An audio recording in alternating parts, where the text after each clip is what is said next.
Hey guys, good morning, good afternoon, good evening. Whenever you are listening to this, I hope you are having a good day. Hope you had a nice Easter. And we are going to go ahead and get started with our reading of Chapter 10 of One Crazy Summer. All right, breakfast program. We found the center like Cecile said we would. A line of hungry kids waited for breakfast, except they weren't all black. There were older teens in mostly black clothes and afros posted like soldiers guarding the outside. That hardly seemed necessary when a white and black police car circled around the block. Vanetta was already smiling and showing anyone who'd look her way that she was worth a smile back. She had picked out 3 girls who looked alike enough to be sisters, each one as thick as my sisters and I were lanky. They wore white boots and daisy dresses with flared sleeves. They might as well have been going to a go-go, not to a free breakfast. I kept Fern near, my arms crossed before me. I was here to make sure my sisters and I ate breakfast and to stay out of Cecile's hair. If Vanetta wanted to get her feelings hurt chasing after smiles and go-go boots, that was on her. The Panthers opened the doors and we trailed inside, the 3 of us sticking close together. As we entered, I did what Cecile said. I handed the box to the first Black Panther I saw and said, "This is from Cecile." I wasn't about to call her some name I didn't know or tell them she said to leave her alone. The Black Panther guy opened the box. He took out a sheet from a stack of paper, a flyer with a crouching Black Panther and some writing on it, and held it up to examine it. He nodded, said, "Thank you, sister," and took the box with him. The 3 girls in the flower dresses were standing on line looking at us. Vanetta tried to steer me over to them, but I didn't want to go chasing after them. Their dresses looked so nice and new. We wore shorts and suntops, although Oakland wasn't as sunny as we'd imagined California would be.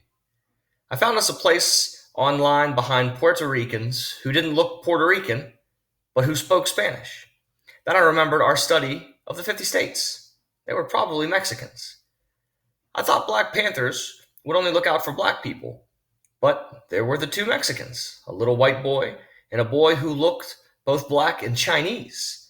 Everyone else was black.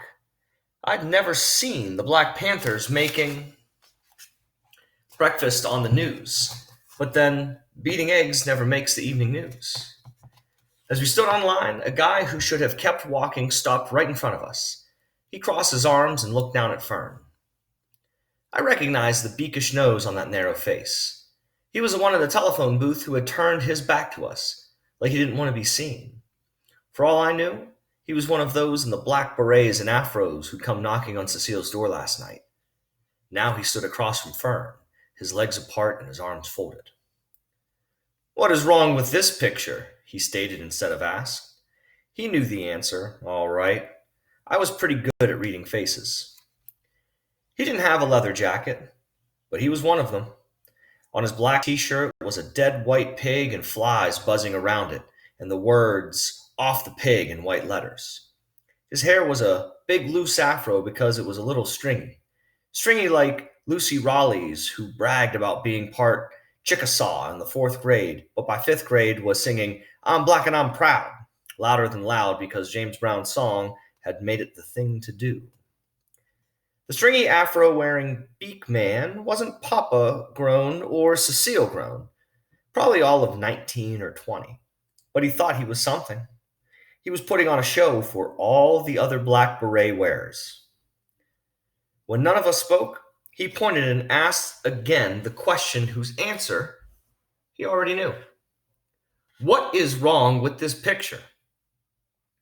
Fern pointed back at him and said, "I don't know. What's wrong with this picture?"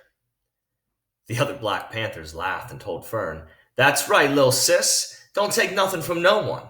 And they slapped palms and said stuff like, "These are sisters in Zillas, all right. Look at them." Beakman tried to stand up to his humiliation, shake it off.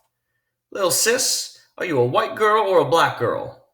Fern said, "I'm a colored girl." He didn't like the sound of colored girl. He said, "Black girl." Fern said, "Colored, black girl." Vanetta and I threw our colored on top of Fern's like we were ring tossing at Coney Island. This was bigger than "Say it loud, I'm black and I'm proud."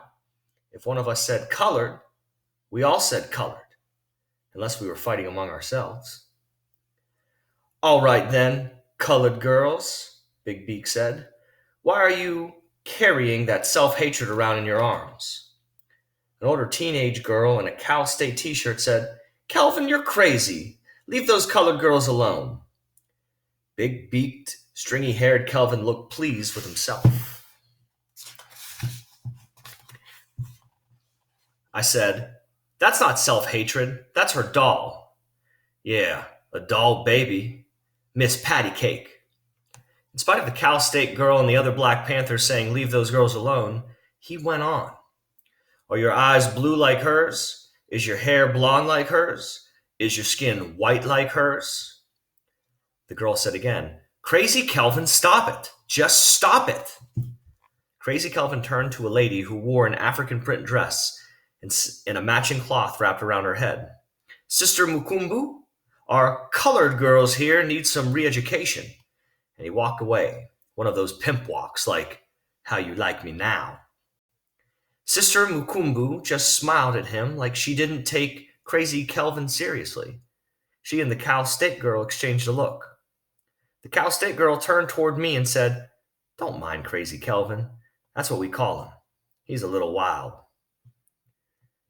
For all of that, the eggs were cold, but we ate them, along with the buttered toast and orange slices. It was better than eating air sandwiches at Cecile's.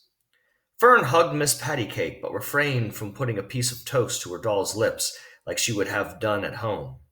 Still, the other kids laughed at her and called her White Baby Lover and Big Baby, except for the boy who looked both colored and Chinese. I told them to shut up, and that went for the three sisters in flower dresses. Even the tallest sister. No one could call Fern White Baby Lover, even though Miss Patty Cake was a white baby, and Fern loved her. No one could call Fern a big baby but Vanetta and me. Vanetta ate her toast silently. We had cost Vanetta her summer friends with the white go-go boots and happening dresses. But I didn't care. Fern could love Miss Patty Cake all she wanted. We could call ourselves vanilla wafers, chocolate chips, or Oreo cookies for all I cared about black girls and colored girls. And even though Cecile didn't bother to bring us here or stick up for Fern, the Black Panthers had slapped palms and said, Those are Sissa and Zilla's, all right. All right, guys, so that is the end of Chapter 10. Some interesting things going on here. I'm starting to pick up on definitely some of the intricacies of the sisters' relationship and how it grows. I really liked the piece on how no one could call my sister this or my sister that unless it's me and my other sister. I thought that was pretty cool how, no one can do this except for family. So hope you enjoyed this reading. Pick it up with Chapter 11 and 12, and we will see you next time. Take it easy, guys.